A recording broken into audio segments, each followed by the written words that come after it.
To assemble your stand-alone toilet rail, start by laying the base rail down. Take one armrest and align the 2 screw holes with the base rails.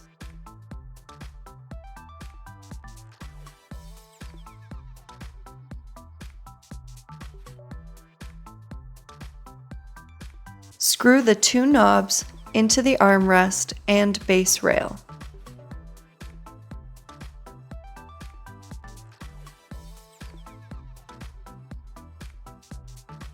Repeat this step for the other side.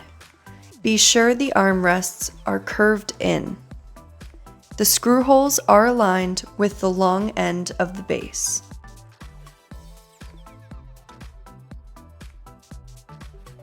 Take the U-shaped bar and align the screw holes to both armrests.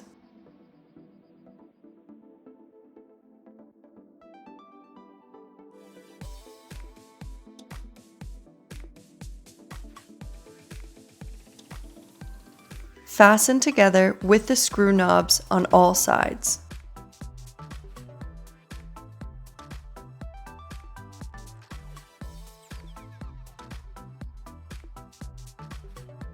Hang the magazine basket on the side of the frame.